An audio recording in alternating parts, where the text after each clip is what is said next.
to the story which continues to dominate Indian Airways. Yes, I'm talking about Manipur. Women are once again seen at forefront of protests when hundreds of them were seen marching towards Chief Minister CM Biren Singh's residence. They were stopped by security forces. The women wanted to meet the CM and submit a memorandum urging him to promptly resolve the conflict. The action on the ground led to palpable tension. A lot of newspapers reported that why were they stopped. Now we are being also told that this triggered fresh anger in an already deeply divided society, raising also pertinent questions. And the question is that when thousands of elderly women were allowed to meet Biren Singh when he wanted to submit his resignation to the governor June 30th, this batch of women could have also gone. Now the visuals on your screen are of day before yesterday. So it tells you that not everything is alright in Manipur, one. Secondly, the story I am going to tell you is that the curfew has been reimposed in many parts of Imphal and in many parts in the Kuki dominated hills. So the normalcy which had come, which was witnessed, I think that template for some time seems to be lost. When I say that it is lost, it means that the relaxation which was there, which was relaxation of the curfew, now that privilege has gone. Clampdown has taken place again. So one part of our discussion would be what has led to this clampdown. Second part would be Parliament session starts from tomorrow. Will India debate Manipur? And the third part of our conversation is that when will these women get to meet Biren Singh, because we are being told that some sort of dialogue is taking place. And lastly,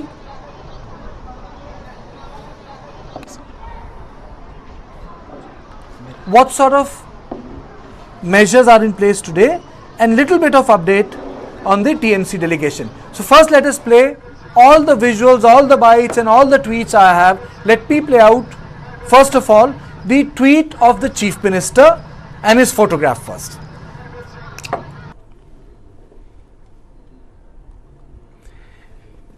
Biren Singh held a meeting with the renowned doctors and health service providers of Manipur in presence of Honorable Minister Ranjan Singh. And he says they had a very productive session. So Biren Singh is meeting doctors and health service providers. So that is one part of the story. The second part of the story is the TMC delegation. That's Manipur police. Manipur police condemns the dastardly attack meted out against Sri Kabib IPS officer. His escort was attacked. He was attacked. He escaped with his life. 30% has been arrested. So this is the tweet by Manipur police. I am also going to show you a tweet by Spear Corps, just to give you an update of what is happening.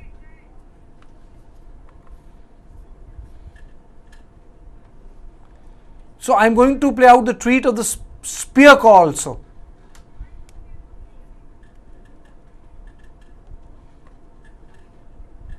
And I am going to play out the bites of the TMC delegation.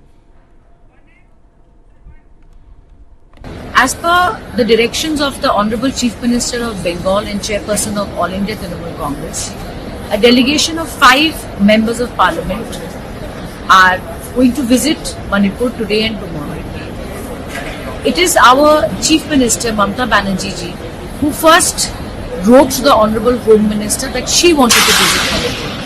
Except for a short acknowledgement, she received absolutely no reply from the Home Ministry of India. However, this delegation of 5 MPs of Derek O'Brien, Kalyan Banerjee, Kakuli Dastitar, Dola Sen and myself are due to border flight to reach Manipur It will be our endeavor to meet every faction, every group. This is a humanitarian crisis. We go in peace. We've sought the cooperation of the state government and an appointment with the Honorable Governor of India.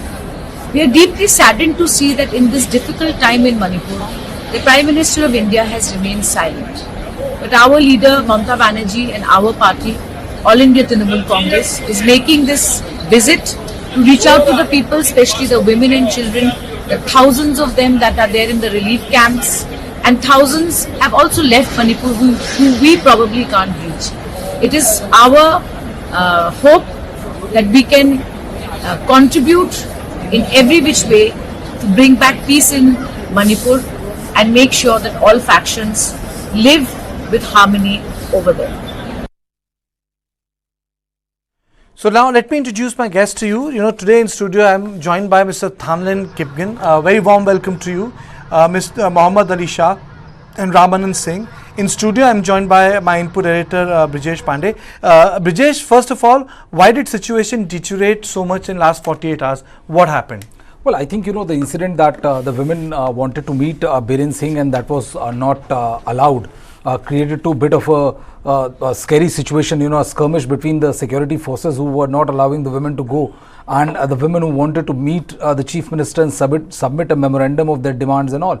So that was one thing. Then we also saw the vehicle of an Inspector General of Police, torched. And there are also several reports of several skirmishes which are coming from parts of Manipur. I think, this is something, Karthikeya, which we have been discussing for a very long time now.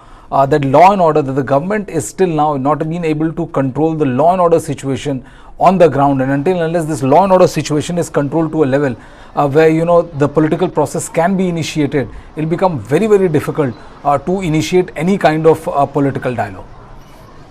Very difficult to initiate political dialogue. A very warm welcome to all of you. I'll first of all go to Mr. Kipgen. Mr. Kipgen, what has happened in the valley? The curfew is again in force in most of the Kuki-dominated areas. It's also there in the Imphal valley. Why has the ground shifted so much in last 72 hours? Your first comment on it. The way I look at it is that, like as you mentioned a while ago, it is the same kind of women mob who had thronged CM's residence in thousands on the day that he was supposed to submit his resignation letter to the governor of Manipur. Now, why is it that this same Mera Paibi, same women mob is today not allowed to meet CM? It's because this can show you. This is showing you the exact detail of Manipur, the story in Manipur, that the drama that the Chief Minister was able to sustain thus far, he is losing his grasp on it, and that now things are taking the turn that it should be taking, that the people, be it from the Meitei community as well, they are now able to see that this violence is doing nobody any good, that it has become, it has become important and more significant for the Meitei community that the violence also stops. But at the same time, they are also able to see that the Chief Minister, under his leadership, is still not able to bring down this sort of violence, the sort of attacks that keep happening, be it on whichever side it is, within the periphery of the hills and the valley. So the people on both sides, both communities are fed up with the present government, and so they're starting to take things into their own hands. As you can see, as we saw that the IGP was also attacked, and fortunately he was safe. But it shows the kind of situation that Manipur is in right now. So the people have decided, not to fall anymore to this, no longer to the narrative that the government has been trying to portray to the world and portray to their own community people. They are starting to see the truth. Truth is prevailing, and with that, I am starting to see some sense of optimism in the people. That with the right kind of protest, and when you protest with the right objective in mind, if you are truly and honestly, fighting for peace, then the government will no longer be able to keep silent, and things will, I believe, things will turn out for the better. Okay, Ramananji, your first thoughts. Why did this flare-up happen after we reported that the schools have been opened, the children were going out? A reasonable lull. A sort of a reasonable lull, you know, where basic activity could be done for 3 to 4 hours. Yeah, the first of all, the one has to understand that the today's curfew is related with the rally, organized by the Universal Mother organizations and the Federation of the Civil Society organizations at 11 o'clock. Now the issues are, everybody knows that the ongoing crisis is now more than 75 days, and still there is no sign of resolutions, no signs of peace, no sign of any conclusive, the objective coming out. Now the issues of yesterday's and the Marapaibis and the women folk have attempt to meet the chief minister. It was conditions by the chief minister that only 9 people can come and meet the chief ministers, but the demand of the the mothers are that we wanted to meet you. We are unarmed and we want to express everything in front of you. So we let us allow to meet you when you have met so many mothers on the day of your resignations attempt in the past.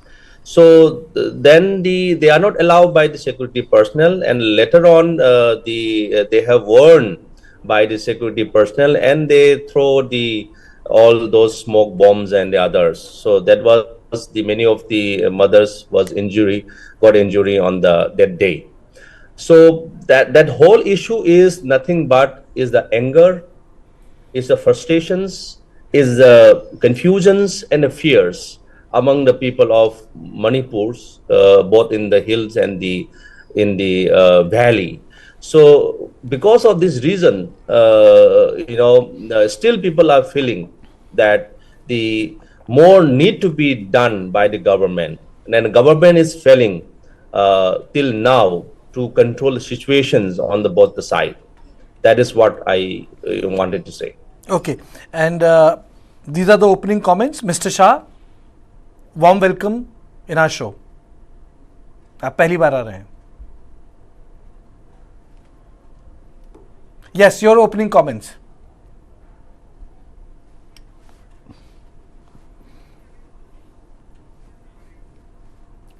He has to unmute. You have to unmute yourself. I'm so sorry, I was on mute. Yes. So my opening comment is very, very simple. It is as Martin Luther King had once said, and in the end, we'll forget the words of our enemy, but we'll remember the silence of our friends. And that is the reason why I've been very, very vocal ever since 3rd May, right from day one when this violence took place. And because I have a lot of friends from the Northeast. And when I say the Northeast, I do not mean from Manipur only, or I don't mean the Kuki or the Maite only. I don't mean Tangkul or the Nagas only. I don't mean from the Maite community, the Pangals, who are the Manipuri Muslims. Like in 1972, there was the Chief Minister of Manipur, who was Mr. Ali Mudi, who was a Pangal. I don't mean the Sanamai, which is a separate religion. I mean every one of Northeast. My heart bleeds for them, and I really care for them. That is the reason I think the entire country's first priority should be to restore peace in Manipur from both the sides, from the Kuki tribe as well, and from the Maite community, and they should be heard. They should get a fair chance, both the communities, to speak their grounds and give them a comforting shoulder to lean on once again. Shoulder to lean on. But you see, why do you think that these flare-ups are happening from the security point of view? That is where I want you to come. Why? Okay. Now that's a very good question now with regards to the security point of view. First, let's come to the army. There is Armed Forces Special Power Act in Jammu Kashmir and in the Northeast in the disturbed states.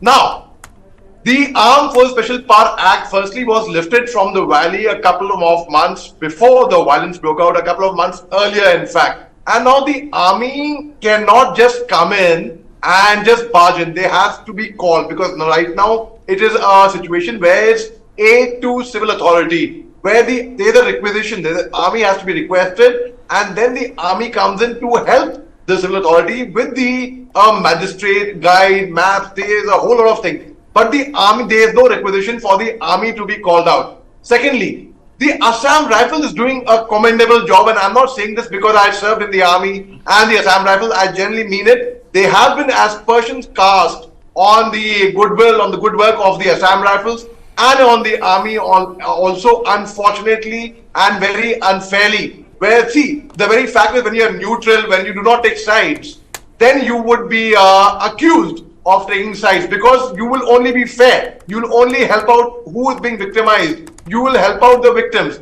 And in the Assam Rifles, for example, they were aspersions cast on Assam Rifles that they were helping, they were more pro towards the Kuki tribe. First, let me clear people's doubts in mind that the Assam Rifles, we have an all India force. The people from Assam Rifles are led by majority of them are army officers who come on deputation, and the troops are primarily from the northeast, I agree, but many of them are from Rajasthan, from Haryana, from UP, from Bihar, from the south, from all over. And the troops which are from the south, from the northeast, they are not just Kuki troops, not just Meitei troops, they are troops from Tangkhul as well, they are troops from all tribes, from all communities from the northeast. So obviously the majority is Meitei in Manipur, like as per the 2011 census, 53% are Meiteis.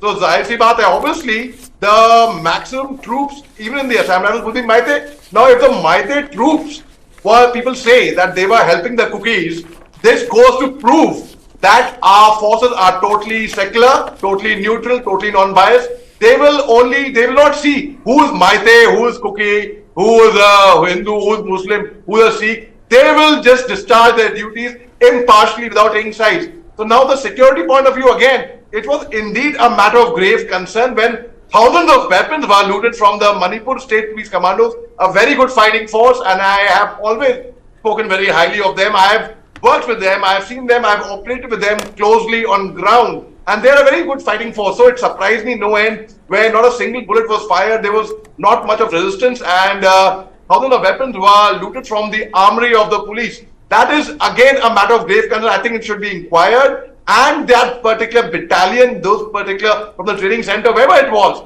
they should be taken to task. Secondly, everyone has their escorts. Like right now we saw IG police, the batch of 2005, the year I came to Manipur as a young captain. So that officer's escort party, and it was attacked. Now the very fact is, whenever we take an escort party, I want to ask this question to everyone in Manipur who is holding a high office, irrespective of the tribe, community, race, creed, religion. Who are your escorts? Do you take only because you're Meitei, so you will take only Meitei escorts, or because the former DGP, with all respect to him, in fact, very fine gentleman, Mr. Dongal, his cousin was in the Nagaland police at the time when I was there as well. So would he take only the Kuki escorts? It should be a mix. Like in the Assam Rifles, where I served, we had the Kukis, we had the Meiteis, we had Sanamais as well, we had the Nagas, we had the Tangkhuls, we had the Meitei Christians, we had ex-underground faction cadres who had come overground, and now they had got employment, they had joined the forces, and they were a huge asset to us. So we have to see, as forces people, I hope we are not siding anyone. Like, say, example, the police. I hope the IG police is not just carrying only escorts from one particular tribe or one particular community, because in the uniformed forces, we do not really favor anyone. We discharge our duties. We are very, very secular people. So regarding the security point of view, which is a matter of grave concern right now, we have to actually buy gun is not the answer. I always say that. I said that while I was in service as well. We have to win the heart and mind. We have to understand until a person is convinced that ye nahi karna hai, he shouldn't be doing this.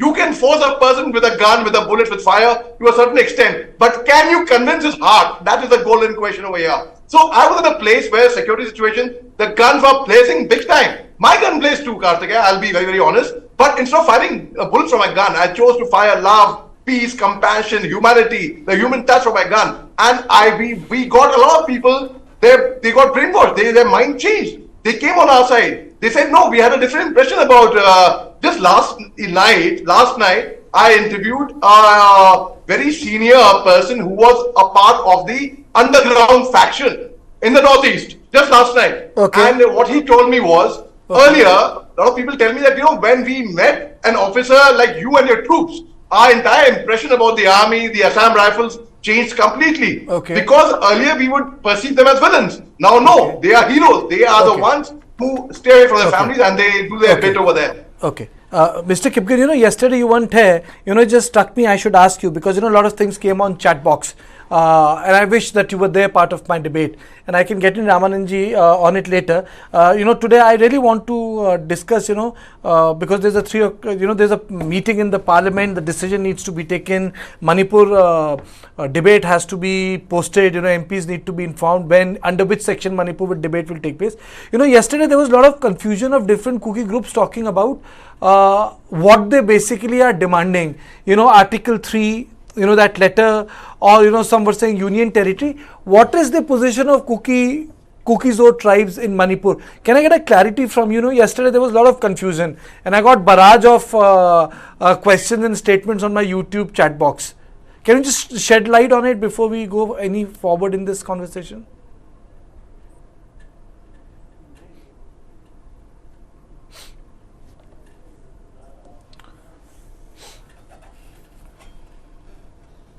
Can you unmute yourself? Can you unmute yourself? Very sorry about that. Yes, it was initially confusing to many, to the public and to the people. But what the situation was that we were keeping all options open in the sense that we were initially very optimistic that since the ground situation at present in Manipur at that time was such that there is already complete segregation along communal lines, that the Kukis were no longer in the valley and the Métis were no longer in the hills. So definitely the populations in the hills, we required some form of an administration, and we believe that it was crystal clear enough and that the central government would take notice of it and immediately start a discussion, start a dialogue process on what kind of separate administration that would be conducive for us. At that point of time, we were open to any form of administration in the sense that we were optimistic that the central government would pay great seriousness and would take it up in a very very urgent manner regarding the kind of administration that would be conducive for us. But in spite of waiting for more than 70 days now, that did not happen so. So it became pertinent on our part, especially the Kuki in Manipur, to clearly spell out the exact kind of administration we wanted. And that is why in the meeting held at Lamkau on 13th July, the Kuki in Manipur decided to explicitly spell it out that separate administration can only be in the form of a separate state under Article 3 of the Indian Constitution. Okay. So are you saying there is no confusion? There is no confusion of any sort, and that is the present demand of Kuki in Manipur. So what is the demand? You see, yesterday when I said, is ITLF on a different page? I just want to set the record straight because a lot of people tweeted, on my Instagram, and I'll come to you, Ramananji. They attached my Twitter on my Facebook page and Instagram. They said, that I have taken a sort of a different position. I'm trying to I've given a conflicting view. So I just want it from the horse's mouth. Yes, it's like this. You will. It's very obvious that you will get lots of comments on your personal account or inbox or on the page, because I have been getting the same kind of messaging also, because the people they feel that those who are not aware yet that the kind of discussion that we have had, the confusion is always in them. So maybe they thought that you were the right platform to get some clarification. So therefore the confusion. but we have made it clear, and the Kuki-NP Manipur stand is very clear regarding this, and there is no confusion about that. What about the position of the ITLF? Is it union territory? Is it sixth schedule? Is it separate state? Or is more power under fifth schedule? There should be no confusion between, as to whether the ITLF would take a different stand, because the ITLF is also a body that is constituted, wherein the Kuki-NP Churchandpur, being one of the functionaries of Kuki-NP Manipur, is also a part of ITLF. So there is going to be no sort of confusion in that matter. We are not going to have different kinds of mandates or different kinds of stands or demands regarding the kind of separate administration. There should be no confusion in that. Ramananji, you come in. Then I have one more question for Mr. Kipgen before I go to Mr. Shah. Yeah. So with the note of at the end of the day, the coexistence peacefully is the only solutions. Now, having said that, it is very surprised to know the demand of the Kuki brothers. On the Article 3 only talks about separate state, not the separate administrations, where the governors has been given the powers and the central government control the things. So it's very, I already have told many of times in the show that it is ultimate goals of the Kuki, brothers, that they want whole Kuki land in the state of the Manipur, which is very, very, annoying and provoking the Meiteis, where the Meiteis demand the, integrity should be retained and the integration of the Manipur. Now, question is, when they demand the separate state or separate administration, why the two ministers from belongs to the Kuki communities are still in the cabinet ministers? How come such demand can be achieved, and how come this demand can be done? Besides having your elected people in a democratic setup of Manipur, that is a question. They are not resigning. Rather, the ruling government is not giving suspensions on them, and they are still in the cabinet minister. And you are demanding, unlawful, and unconstitutional right of the Kuki people. That is very, surprise to me. Now the questions is how come the Article 3 is applied to Manipur, and how it will go on. That is the point. And this basically the objective of this article, bringing of Article 3, is to break the Manipur. That is what the concern of today now in the Manipur, where the Meiteis and the valleys are agitating. The problems one has to understand. You will continue to demand for the separate administration or separate state, and you say you be silent on the valley, and you see the breaking of the Manipur. That cannot be possible. That's why the solution is very, very problematic, and the issue is very, very complex. If you continue demanding the separate state or separate administrations under the democratic setup of Manipur, the solution will not bring back. The peace will not bring back, because what the valleys people are demanding is the integrity of the Manipur. They are not demanding the breaking of the Manipur.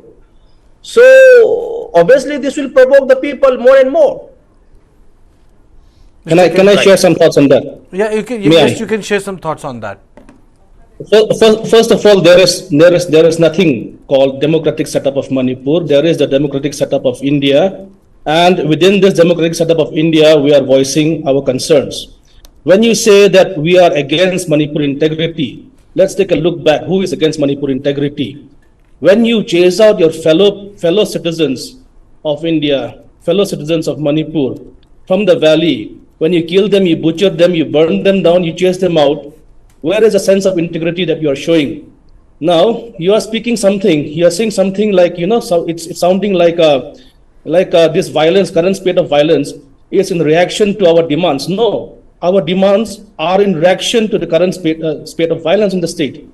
Now, when the people of Manipur, so-called people of Manipur, the ones who are, in power, the ones who are controlling the bureaucracy, the politics, everything, when you decided that somehow a certain section of the Manipur population be totally annihilated and their exodus be made immediately from the Imphal Valley, where is your sense of integrity? It is you who has kicked us out. Now, when you have kicked us out and we cannot be no longer be part of that Manipur setup, the political setup, the power setup, it is only, imminent for us to demand that now that we are not able to be part of the valley anymore, recognize this separation and give us a certain kind of administration. Now, earlier, initially, we were never, pro breaking up of Manipur integrity. That is why, if you notice, the KNO and UPF, under the suspension of operation agreement, they had strictly said that the territorial integrity of Manipur would be maintained. Then, why did the state government suddenly decide to withdraw themselves, to move out of this tripartite agreement? You are showing that we cannot talk with you anymore. We don't care about this cookie population. So when you move out of that, once you have gone out of that, then by default, even that promises to maintain the integrity of Manipur, it is bound to be expelled. So let us be very clear, and not accuse each other. The situation that the cookies are in today is the result of what the Métis have done to us. It is you who is demanding a separate administration for us. We were happy, we were content to being with you in the valley. Why did you have to kick us out? Why do you hate us so much? Now, if you really want us to be separate, if you really don't want us living amongst you in the valley, then why are you even going further to stop us from having our own form of administration? And the highest kind of separate administration that we can hope for is a separate state. Mr. Kipgen, there's a food for thought. When India was born, Ramananji, I'll allow you. Mr. Kipgen, when India was born, the organization of states took place on linguistic basis. They did not take place on ethnic basis.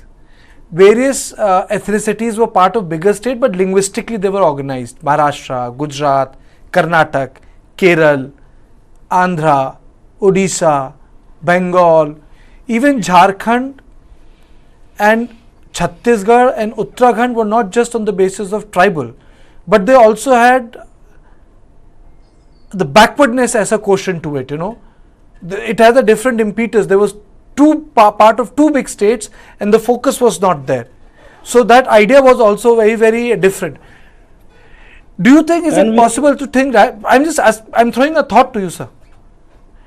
Do you think that in a state, a secular state, can there be a reorganization on ethnic lines that would create a situation of balkanization of India? Imagine every community saying they want a state. Bundelkhandi wants a state. Awadh wants a state. Then someone says that, we want a state. Vidarbha wants a state. Konkan wants a state. North Kerala, South Kerala, Middle Kerala wants a state. Then what will happen? Let me answer.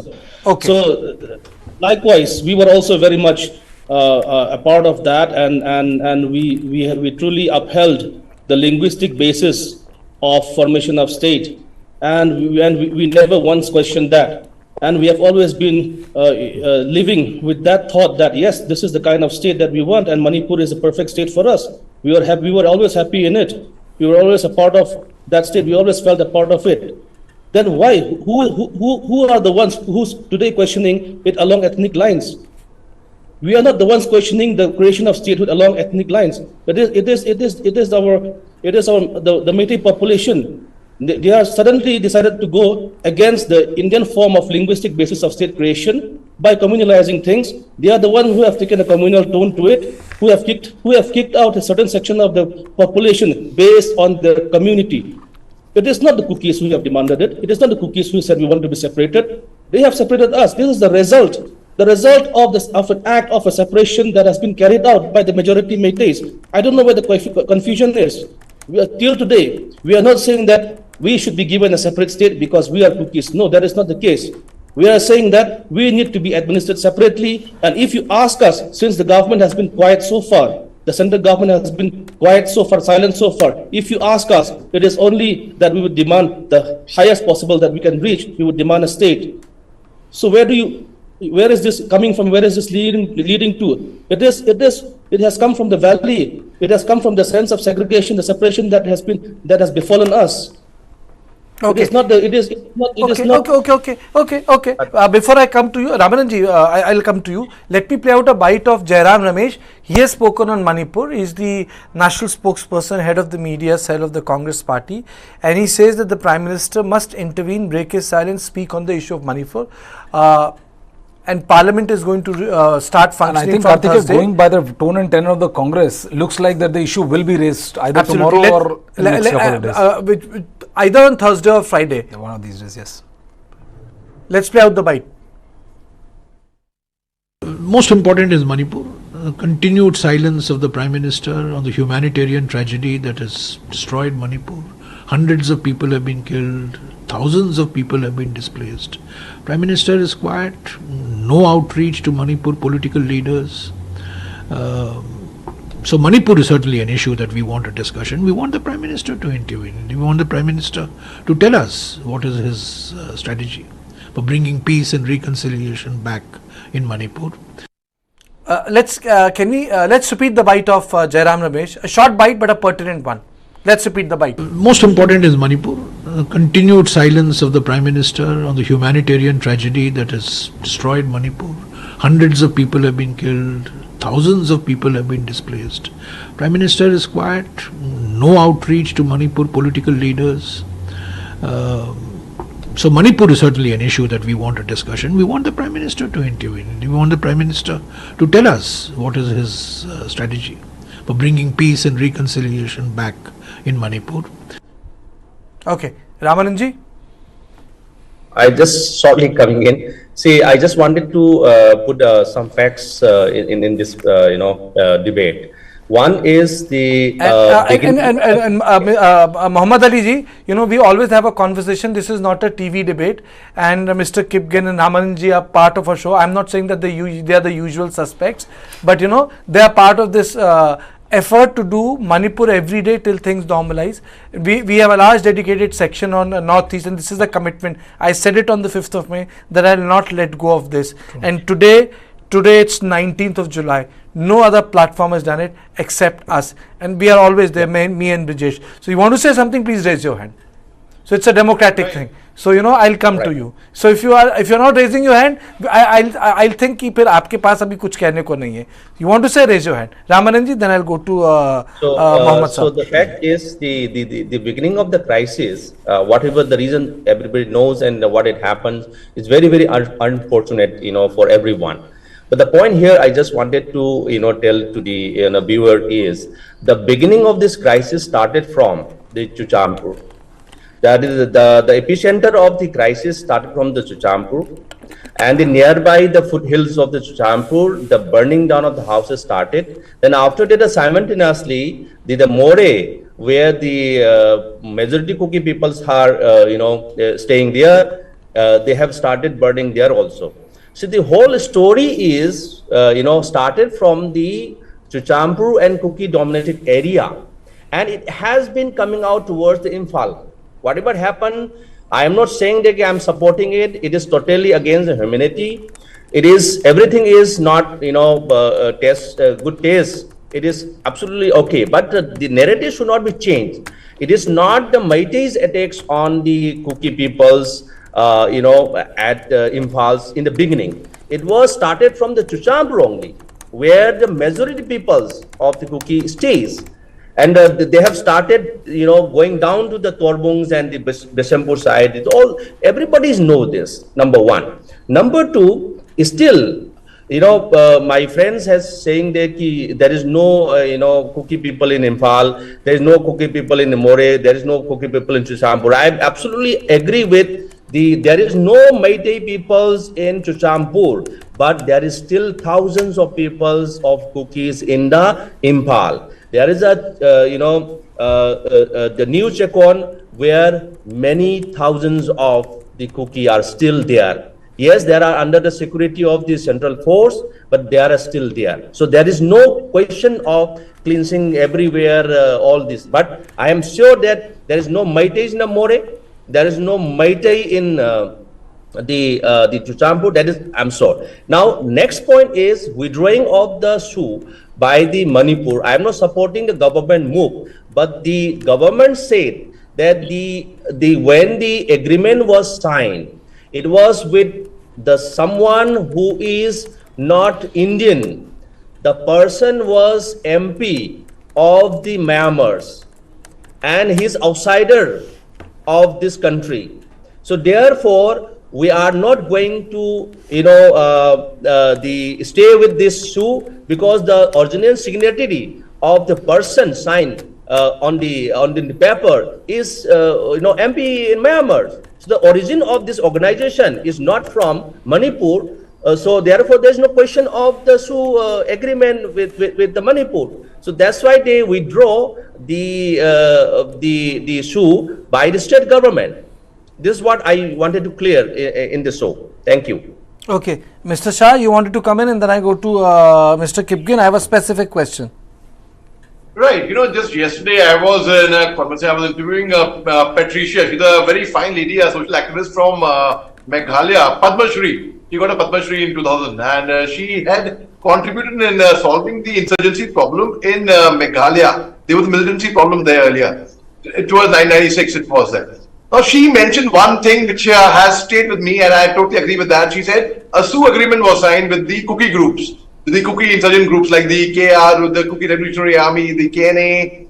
But there was no Sioux agreement. That was like a ceasefire. But where in a Sioux agreement, the suspension of operations, what happens is one key where the arms, the ammunition, Goli Barud is deposited. One key of that armory is with the government official. One key, their commander, their official keeps it.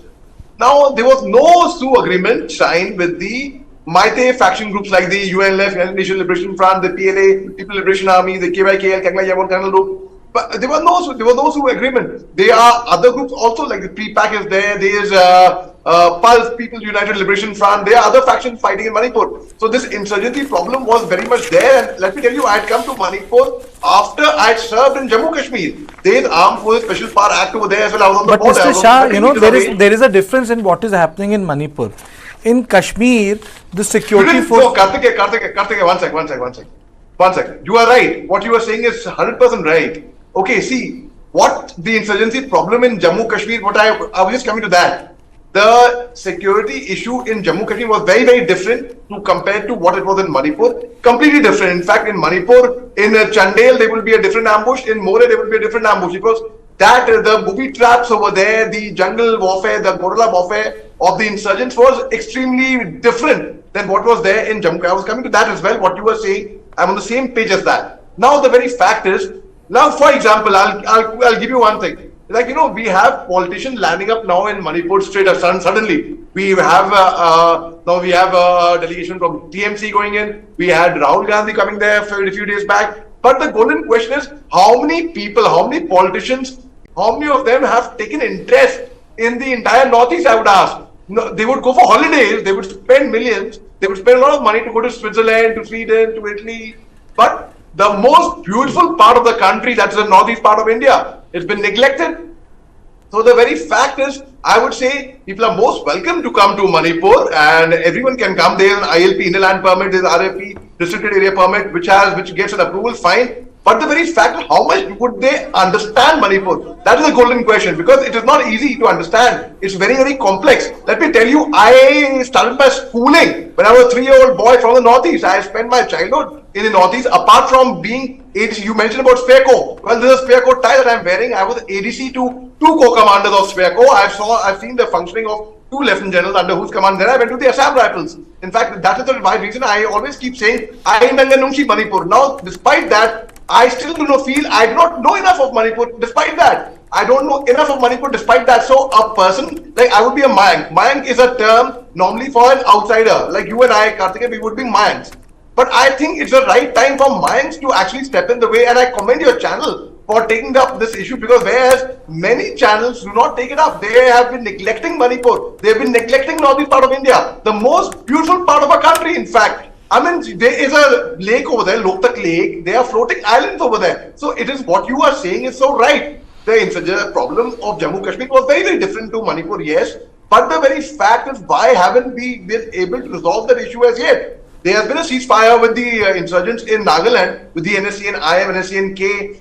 But why has they been an issue in Manipur only so far? We resolved the insurgency problem in Mizoram as well. We resolved insurgency in Punjab as well. Why not Manipur, and why it's burning continuously? We say an uneasy calm. Okay, for a few hours it was fine. Now the curfew has been again tightened up. Yes, it would be. I hope it doesn't happen again. I hope peace prevails. It would be because we are neglecting. I would still reinstate the fact, we are neglecting the most beautiful part of our country. Actually, many people do not even know who the cookies are, who the mighties are. With all respect, I'm saying people know now at least. But people, if you are going to Imphal, like I'm planning to make a personal visit to Imphal very, very soon. So I was speaking to a friend of mine. Oh, they're going to Assam. The term is Assam. Anything beyond Assam in the northeast is Assam. If I'm going to Mizoram, it's Assam. How can Mizoram be in Assam? I fail to understand. How can Manipur be in Assam? I fail to understand that. So the very fact is, we have neglected our own people who are men of principles, who stand by their word, who never was zaban ke pakke hain, who are very well behaved, who are very cultured. We have neglected them for a very, very long time. When they come to Delhi, I have seen. You see, Mr. Shah, that's a larger issue of various ethnicities in northeast being reflected because of various colonial reasons. But right now the issue at hand is, how do you sort out this issue when neither the conversation is taking place in Imphal nor there is any conversation taking place in Delhi? I don't know what's happening with the peace committee, one. Secondly, you know, the chief minister in itself doesn't seem very much accessible to the people. He might be doing a great job as an administrator, you know, in terms of unified command. But even that is not reflecting that clearly as it should have. But even that is not reflecting. You see, something has to give in. You know, I mean to say, something has to work. 70 days of having this conversation daily tell me that something has not worked. Tell me if I am wrong, Mr. Kipgen. Could you rephrase the question again? I'm saying that 70 days, it shows that something has not worked. Something should have worked. Yes, nothing has worked. You know, to be very blunt, be it the peace initiatives, the peace process, the committees, or Chief Minister CM Biren Singh saying that he had a meeting with doctors and medical officers regarding the health. Many things go on. He keeps holding his cabinet meetings or his unified command meetings and everything, but all the, you know, none of the benefits ever reach the hills. So the only thing that is continuously reaching the hills till today, after 70 or 75 days or so, is the daily violence and the daily firing of bombs and the bullets that comes to our areas. Besides that, you know, I fail to see, you know, the kind of medical facility that we have hoped, which we put up to the Chief Secretary. Within the second week of May itself, you know, we had demanded that in the list we needed urgently. We want a gynecologist, we want a surgeon, we want a pediatrician, we want anesthesiologist. We do not have these, you know, trained specialists in the hills. We have been demanding that, and through the help of Assam Rifles, you know, they had initiated some medical camps with these specialists. But even those are not permanent, and the health facility infrastructure in the hills is pathetic. So I don't know what kind of progress we have had under the unified command or under the chief minister's leadership thus far, be it in terms of, you know, clamping down the violence or in terms of relief, in terms of health medical facilities.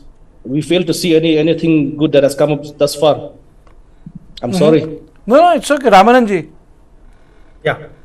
Yeah, I do agree with the Captain talking about the issues of you know, problems, even medicals, foods, everywhere. This is the same case with the you know, Valley also. The government initiative is, you know, very, very slow. I'm not saying that they are not doing anything ground here, but their initiatives are very slow and is not enough yet.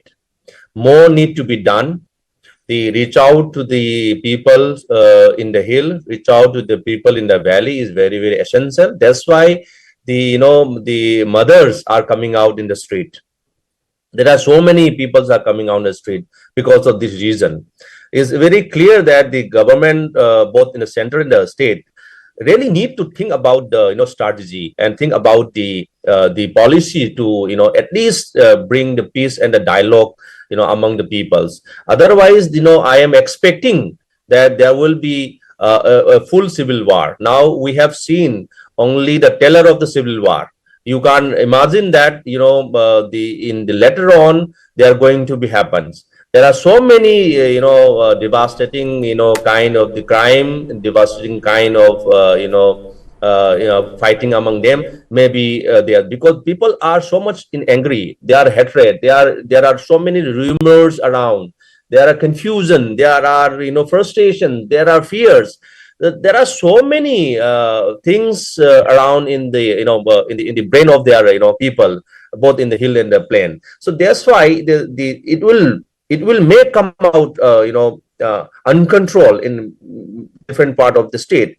So therefore, government really need to do concrete try to bring a concrete solutions to the people, both side in the both the Manipur valley and the hill. Wherever there is a requirements or anything, medicines, any fund, any food, shelter, they should try to bring to the hills, and the same with the valley. Now the problem is the rumors are so much moving fast, and they are communicating and bringing to the every door of the peoples. And the other side, the government is slow in handling the law and order situations. So then one and others, the more crime, more anti-social elements are increasing. I'm very confused that there was the fire on the IGP's vehicle. What is the reasons? Nobody knows. Why it is happening? How it is happening? Nobody knows. Why it is so? We are very confused. So this is out of the frustrations more are coming out. So without handling the law and order with a strict hand of rules, you can sustain the democracy. You can sustain the development. That is what the ruling party and the chief ministers and those who are handling the administrations need to understand. The just saying that we are doing this, we are doing that is not enough. But the good thing is, yes, some of the initiatives are still people try to reach out. The communities are coming out. Even the one groups meet the governors yesterday. So like that, if we are, including the civil societies, are respecting the law and orders, and they are trying to reach out the people. Ramanji, I was just thinking, Mr. Kibgen, when you don't see political actors, you are part of the civil society. Have you thought of reaching out to the political actors, meet them? Chhod dijiye baat statehood ki. Let's leave that aside, statehood, union territory, separate administration. These are the matters of politics. Just meeting the administration. Has your organization taken the initiative? Chalo baat karke dekhte hain. I'm putting that question to you. Let me rephrase that question in a different, more layman way.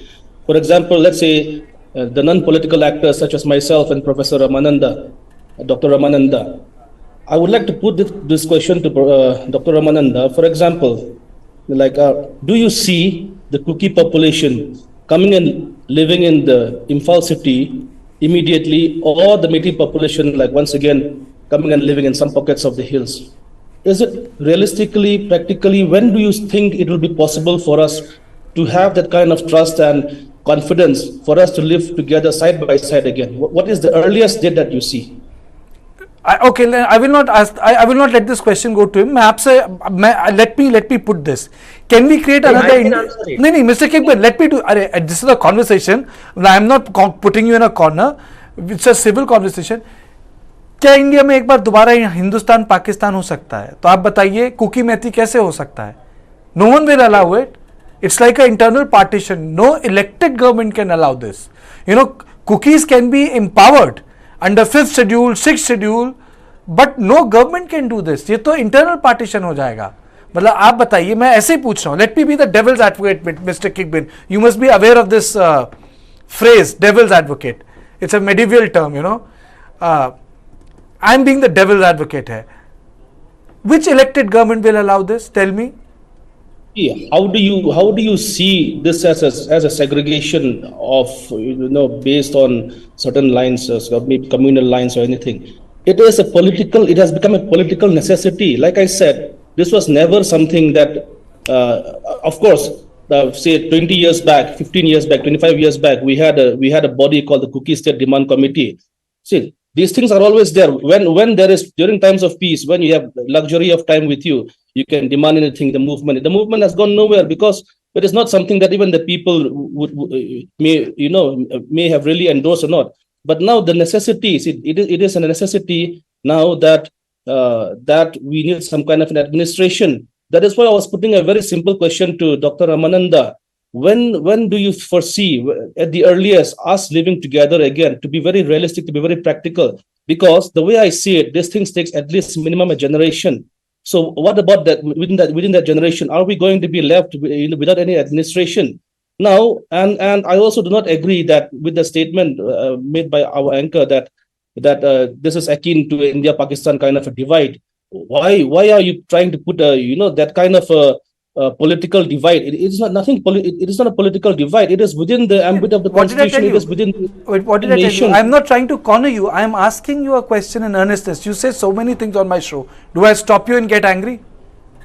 No, I'm not angry. Okay. Fair enough. So before we take this conversation further, Ramananji will come to you. Let us play out the bite of TMC and Jairam Ramesh again, back to back, both the bites.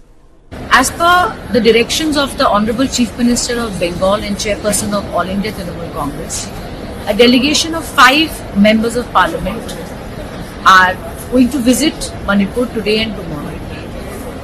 It is our Chief Minister, Mamata Banerjee ji, who first wrote to the Honorable Home Minister that she wanted to visit Manipur. Except for a short acknowledgement, she received absolutely no reply from the Home Ministry of India. However, this delegation of 5 MPs of Derek O'Brien, Kalyan Banerjee, Kakuli Dastitar, Dola Sen and myself are due to border flight to reach Manipur. It will be our endeavour to meet every faction, every group. This is a humanitarian crisis. We go in peace. We've sought the cooperation of the state government and an appointment with the Honourable Governor of India. We are deeply saddened to see that in this difficult time in Manipur, the Prime Minister of India has remained silent. But our leader, Mamata Banerjee, and our party, All India Trinamool Congress, is making this visit to reach out to the people, especially the women and children, the thousands of them that are there in the relief camps, and thousands have also left Manipur who we probably can't reach. It is our hope that we can contribute in every which way to bring back peace in Manipur and make sure that all factions live with harmony over there. Most important is Manipur. Continued silence of the Prime Minister on the humanitarian tragedy that has destroyed Manipur. Hundreds of people have been killed. Thousands of people have been displaced. Prime Minister is quiet. No outreach to Manipur political leaders. So Manipur is certainly an issue that we want a discussion. We want the Prime Minister to intervene. We want the Prime Minister to tell us what is his strategy for bringing peace and reconciliation back in Manipur. Dr. Ramanand Singh, Brijesh Pandey this side. You wanted to come in and reply to what Mr. Kibgen said. Please go ahead. Right. See, brother Kibgen, basically the idea is, see, if you are not if you are presuming that we have been separated, in the last more than 75 days, see, you should not forget it. We have lived together more than 70 years after I'm counting for, a merger with the Indian Union, 1949. We still live together. We do not have any conflict. We live together so many years. Please remember, before we talk about only 70 days, number one.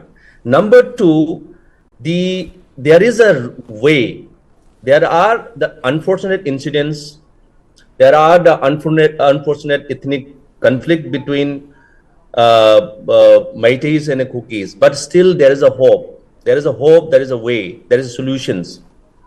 Now, it is not new in Manipur. Manipur consists of multi-ethnic groups. You already know it's about 35, ethnic groups coexisting here. Diversity is the beauty in this state. Everybody knows this. So mistrust can be bring into the trust. Please remember this. Now, only way forward is if you reach out, and if we all reach out politically or the civil society, there is nothing barrier. There is no barrier between you and me. No barrier between Meiteis and Kukis. Everybody's are human. We should not consider everybody as our animals. We are all there for everyone. We are all there for each other. We should only take the initiative. The question is, who will take the lead? That's the question. If you say, we are not talking to anyone, we will be demanding this, we should not talk to anyone, that approach will not solve the problem. Please kindly reach out. I am appealing to you, and I request you try to talk politically to the administrations, to the union, to the state. There is the administrations still there. Try to reach out them. Try to tell them. If they are not listening, then let us also know. Let the Meitei also know that we have tried to approach to the administration. We try to meet to the people. They are not listening to us. I'll come to you, Mr. Kibgen. Yeah, all those initiative is required at the moment, and with the caption of ethnic cleansing, with the caption of separations at this juncture, we can't solve the problem. We need to seek for the political solutions for this crisis. Absolutely. Mr. Shah, I'll come to you. I'll just let Mr. Kibgen reply to it, and then I'll come to you. I have to ask you a question, as you know, what is the road ahead? Mr. Kibgen, would you like to respond to what Dr. Yes. Ramanand Singh has said? Just one point that I wanted to pick up. See, when you say, yes, that the narrative of things are not impossible to get back, you just need to know you just need to trust and reach out to each other, one another. If we have lived for 70 years together, we can always continue to live together. I agree, and it is not impossible. That I agree. But how soon can we start to live together again? You haven't answered that part. Because see, and when you ask, so who should lead this process of trying to forget things and try and live together again like how we used to, without necessarily having a separate administration, let me put it that way. Now, if you look at it, let's not talk about who is the perpetrator, who is the victim for now. Let us see how things run in Manipur. Who is the chief minister? Who are the cabinet ministers? What is the bureaucracy like? Which is the kind of civil societies that you have that are very powerful right now? Who is the civil society that is, bringing about such hatred? So when you say who should lead, whom do you think who has the authority? Who is the appropriate authority to lead? For example, I cannot come out and say a lot like what you have said, but the way I see, I would like to hear it from you when you say who would lead the process. Why don't people from your community, be it political or apolitical, start something for us to believe in? We keep having these talks on these channels, and of course thankful to such media houses, but at the same time we haven't taken to go according to your proposal. We haven't taken any concrete steps, we as civil societies. So I do not see that the weaker part of the society being able to come up with such efforts.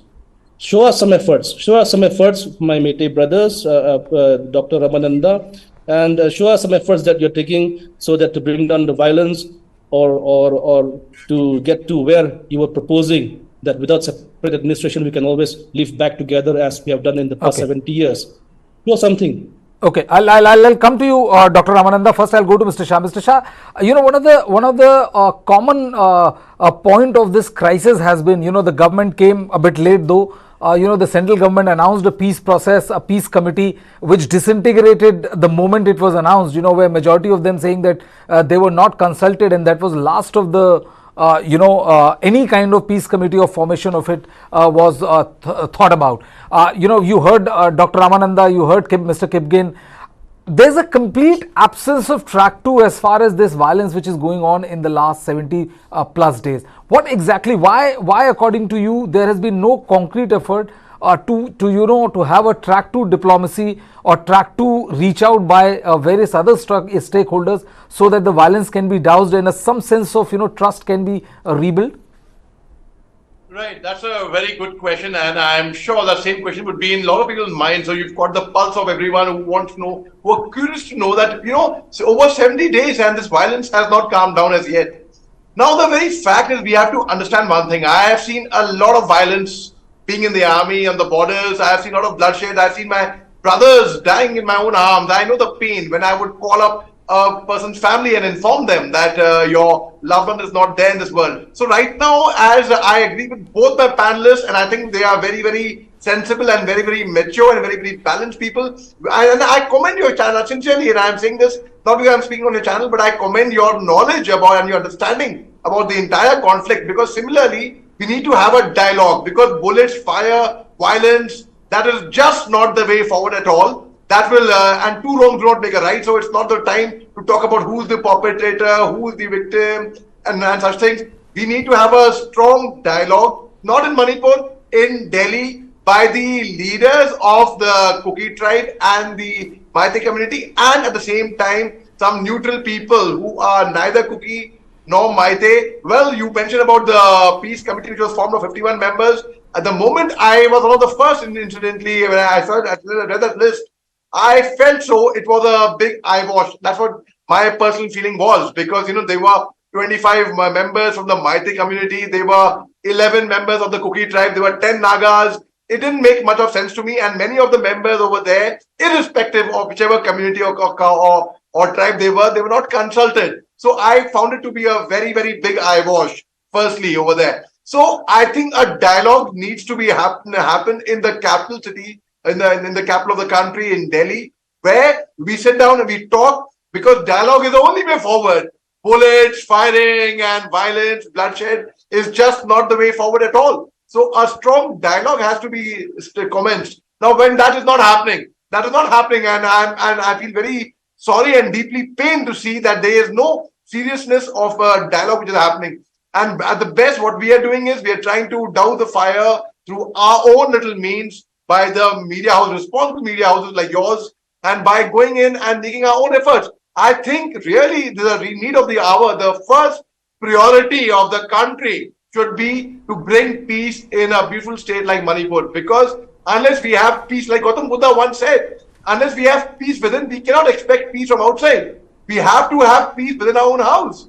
We have been speaking about Russia, Ukraine, how the war has gone on for over a year and a half, and when it will end. The very fact that as a concerned and responsible citizen of our country, I am genuinely concerned, because what I fear is, if this, we were all fearing about Russia, Ukraine, whether it will lead to a world war or not initially. What I fear is, I hope it doesn't spill out of Manipur. I hope, because so far the Nagas, they have been very, very quiet about it. And only recently, a lady of the Naga tribe, on 15th, she was killed in cold blood. And then, of course, from the Naga Union, there came a letter where they said this matter should be investigated and such thing. That was one of the first initial things from the Nagas. And see, 53% Meiteis, about 40% Kukis. But once also we have to see among the Meiteis, how many are Meitei Hindus, how many are Meitei Christians, how many are Meitei Muslims, the Pangals, how many are Sanamais, which is a separate religion altogether. Because if it spills out,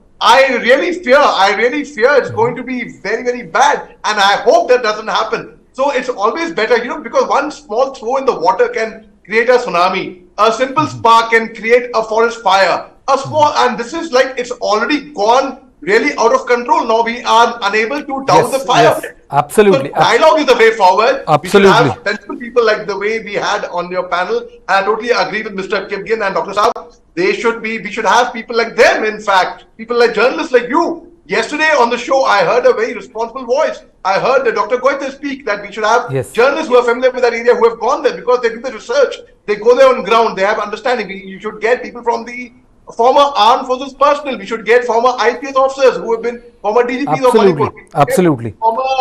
They've been former chairman ceasefire monitoring group. We should get them together.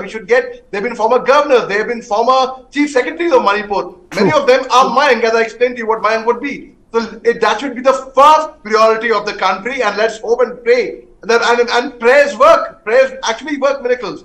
It does. I'll come to you, Mr. Shah. Dr. Ramanand Singh, see, one of the key thing is that, you know, that since we have been talking, you have also graced us with your presence several times in our shows and all. The fact is that, you know, that there are people, you know, like as Mr. Shah was mentioning about Dr. Goithe and others, you know, who talk about peace and how, you know, peace and overreach should be there. But somehow, you know, it is not reflecting at all. That sentiment is not reflecting at all on the ground. You know, there's an absolute barrenness, if I may say so, going by, you know, the conversations which we are having with you all. How do you see the peace process moving forward? How exactly, according to you, the peace process should move forward in this climate of absolute distrust, if I may use the word? Yeah. So basically, see, on the both side, we have seen that, they all want, peace on the side of the valley or on the side of the hill. Many civil societies are demanding for the peace and normalcy. The point here is there are, some miscreant on the both the side, which is not really pushing the things ahead. Number one, so you have to leave this miscreant aside. You have to first segregate this miscreant aside, and demanding for the peace and harmony from the side of the civil society and the political leadership. The one thing very important, till now, the government officials are meeting the Kuki peoples, Meitei peoples separately. That is the one mistake which government initiatives are doing. They have separately meeting. They really should arrange meetings of the top leaders, top civil societies on one platform. Why they are meeting separately? What was their agenda? How they want to bring the peace? I do not know. Now peoples are dying. If every part of or any part of the area, if there is firing, then whatever the process we take forward will take back. The issue is, the reality is that whenever suppose today firing will be done, whatever initiative today for the peace will be bring back. So one has to understand as soon as possible the dialogue must be done, and dialogue should be arranged, not separately. Dialogue should be arranged in the presence of both the communities, whether in the state, whether in the outside the state, even in the Delhi. So that will bring peace as soon as possible. Okay, it's a very valid these are very valid suggestions, Dr. Singh. But you asked a question which I would call it $1 million question. How do you segregate? How do you isolate those troublemakers? Because right now, honestly speaking, they are the one who seems to be calling the shot. They are the one who seems to be ruling or ensuring that how a particular narrative should roll out. Sir, it is not the easy task. Issue is government will is required. If there are 60,000 army men in the ground and you are saying nothing is possible, it's really need a strong willpower, political power of this state. They are not using their powers. They are not using Indian governments are not using their powers.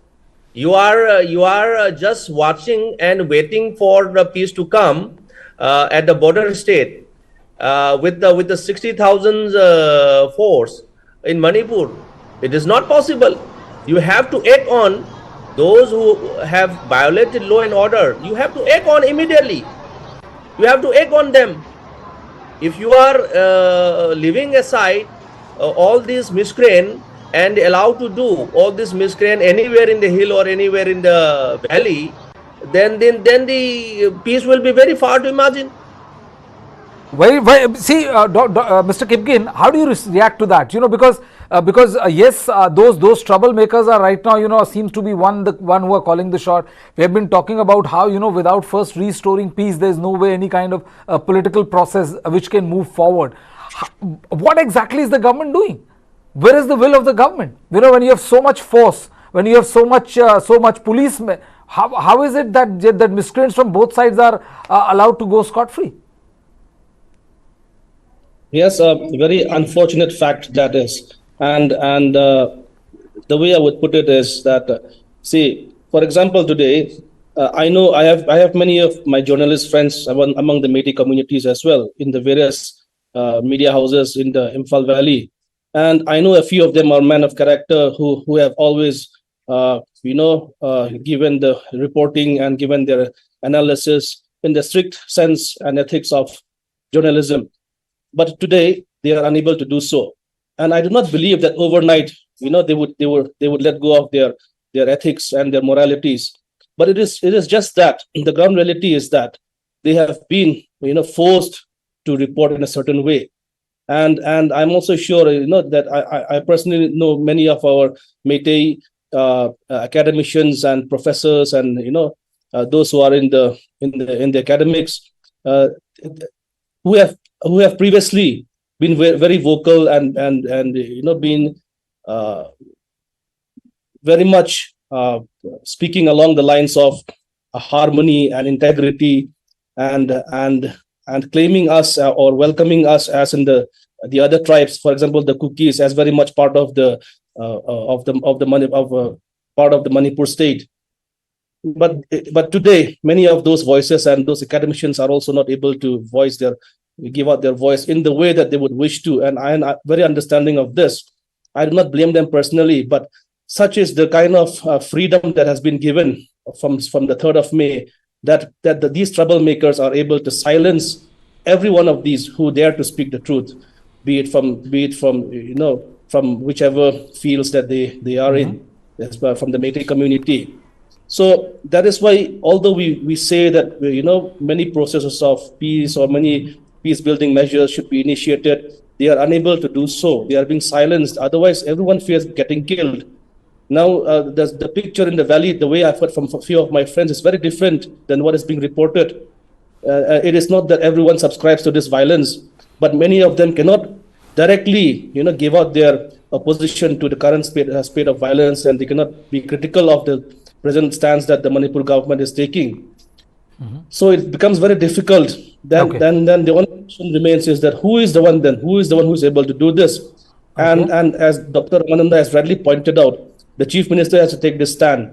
It needs political will, and he has to make a decision that it has to stop now. And I'm sure once he presses the stop button, then things will stop immediately. That is what we also believe. Okay, Mr. Shah, it was a very important point which was raised by Dr. Ramanand Singh. The lack of will, because for 70 days plus days you have army there, 60,000 plus army, Assam Rifles, thousands of Manipur police. Why is it that the government has still not been able to enforce a kind of crackdown which you usually say when the law and order situation, it deteriorates beyond, say, a 5th day or the 10th day or something like that? Usually it is not heard in other parts of the country, which are troubled zone. But why is it that the situation is allowed to fester, if I may use the word? Why is the government not cracking down? Why is the will not being shown, Mr. Shah? Yes, most certainly. You are right. It is actually political will, and I really believe if the politicians want, they can stop it. It won't happen overnight, I agree. As Mr. Kipkin said, as Dr. Saab also said, it will take some time, and it has not happened from 3rd May onward. This thing was growing up. It was there in the air, and it's not just overnight. It has just happened. There was a feeling of mistrust. There was hatred being spread, unfortunately, and who was doing it, why was doing it, sir? It's a question of a later time. One can investigate into that. But yes, if the government really wants, they can actually initiate take a lead and get dialogue. And I have been speaking to the former DGPs of Manipur, the former GOCs over there, the former chief secretaries, the former chief fire monitoring group, the former director general of Assam Rifles, the former very, very senior people who are authority on Northeast, in fact. And I've heard one thing. I mean, it's how difficult it is to identify the people who know about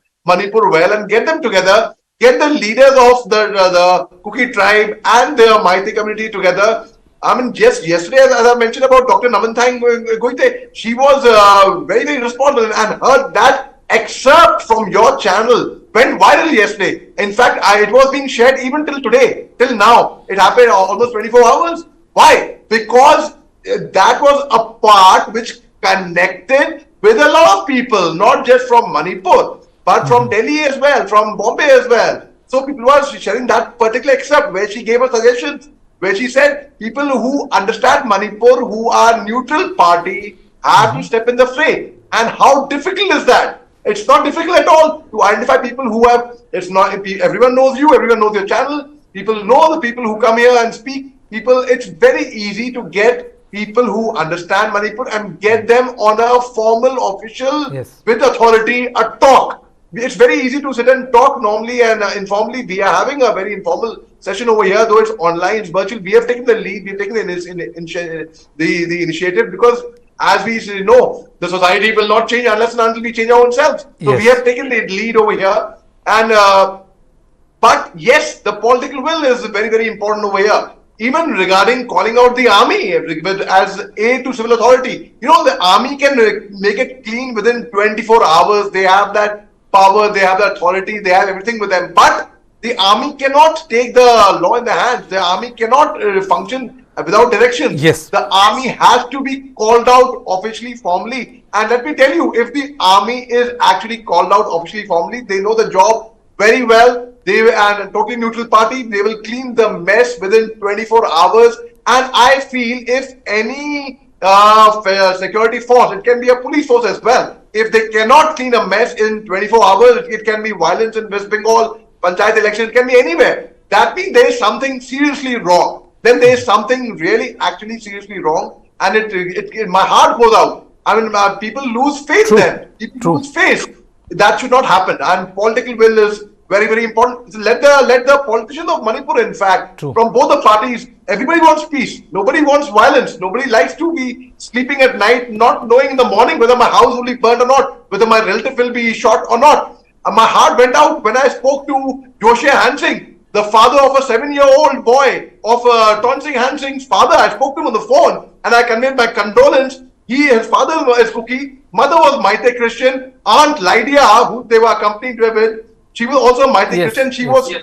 They were surrounded by Mera Paibis. Mera Paibis are the mothers of Manipur. They're very, very. My experience with them personally, on first hand dealing with them, they've been very, very sweet. They were very cooperative with me. No doubt about that. But when there is a military operation launched, like every mother, they will come and protect the children, right? So similarly, they come and protect the children. But now dialogue has to start. When there could be a dialogue with the insurgents in Nagaland, I see no reason why there cannot be a dialogue. I completely agree with you, Mr. Shah. I completely agree with you. There, the dialogue should start. But Manipur continues to simmer. You know, these are the visuals, which are the visuals of when the Manipuri women wanted to meet the chief minister. They went to meet the chief minister, but they were not allowed to. The chief minister's office told them that only 9 or a delegation of women can come. And they had to go, and this led to skirmishes between the two sides.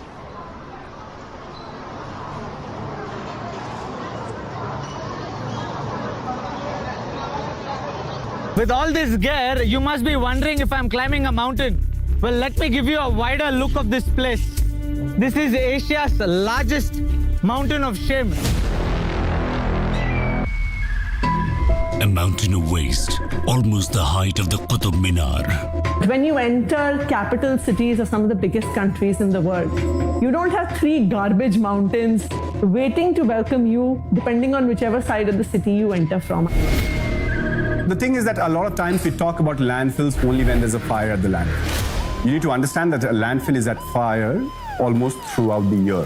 It's only when the firefighters are not able to douse the fire is when it actually catches the nation's attention, the city's attention, or media attention. The towering landfills worsen one of Delhi's biggest problems: pollution. यहाँ पर आप रात को आओ, दिन में आओ, आप 1 घंटे बैठ नहीं सकते बाहर। इतनी धूल, प्रदूषण, महक, आप खाना भी नहीं खा सकते बाहर बैठ के। Life around the landfill is a curse. हमारे घर में जो बड़े हैं उन्हें अस्थमा के वो पेशेंट है, आए दिन उनको नेबुलाइजर लगाना पड़ता है। डॉक्टर ने भी मुझे ये चीज बोला कि यहाँ का एरिया छोड़ के कहीं और चाहिए। Delhi's garbage mountains are now a fetid symbol of the national capital's trash problem. The question is, who is to be blamed?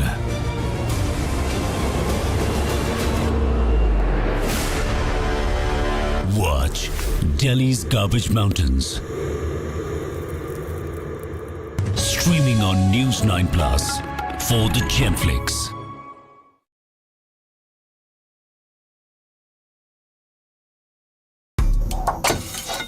China won't let us rest easy on our borders, but they will keep flooding our markets. What does Xi Jinping really want? I think he wants the Indian market, no doubt about it.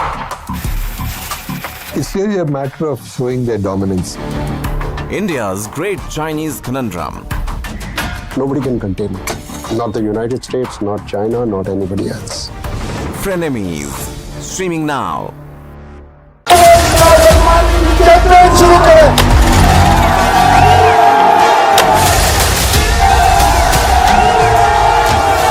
मैं इमरान अहमद खान नियाजी सबके दिल से हल्फ उठाता हूँ।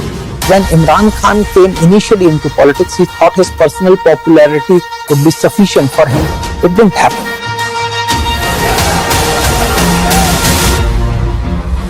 The retired military generals are openly saying that Imran Khan is a better choice. Imran Khan may have bitten a bit too much, more than what he can chew. Implosion. This and more. Streaming on world's first news OTT. News9 Plus. Download now. Gautam Adani, one of the richest men in the world, or a business honcho, accused of manipulating the market. Adani ji 609 number से दूसरे number तक कैसे पहुंचे? सिर्फ एक सवाल पूछा, नरेंद्र मोदी जी, आपका अदानी जी से रिश्ता क्या है? He has given the space, the railways, the airport, which he has no experience also. So the country's interest has been compromised. Government has been very clearly supporting few industrial groups, including Adani's industrial group. Target Adani. Streaming now.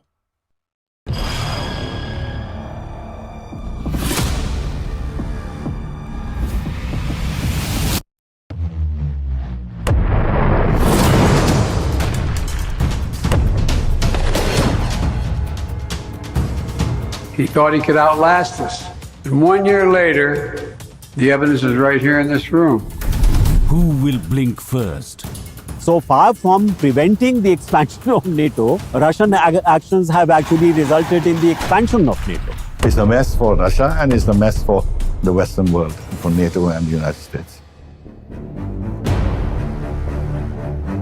Putin is a dictator, and if he loses, that means the end of his regime, and probably of him personally. So he has to keep going. Year 2. No end in sight. Streaming now.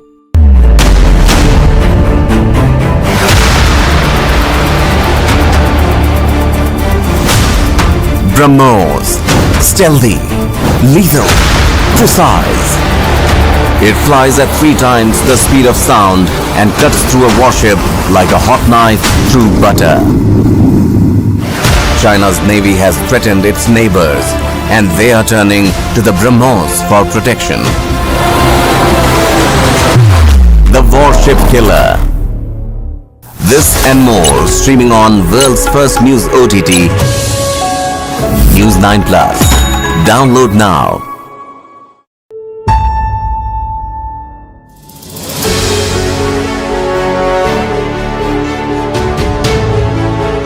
Now, migrant voters has been a problem before the Election Commission for a long time. 78% of domestic migrants possess a voter ID card. Of these, 60% fail to cast their votes. Now, why political parties have not really paid attention to them is because, you require people who are static, living in their homes, to be able to target them to your prachar and propaganda. The Election Commission has proposed a voting mechanism to help these voters vote from wherever they are.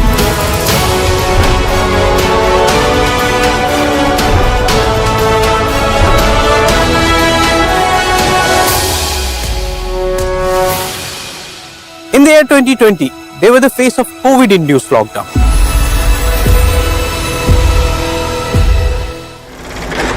Three years later, India's 45 crore migrant workers are set to be wooed by political parties. The Election Commission has proposed a voting mechanism to help these voters vote from wherever they are at the time of voting. This will be facilitated by a remote voting machine or the RVM. 30 crores is almost 1/3 of Indian voters. That's a large number. So to enable them to vote, the good idea behind it is good, the spirit is good. They have modified the latest available voting machine, which is called M3, which means the third generation EVM, which was actually produced in 2012 to 14.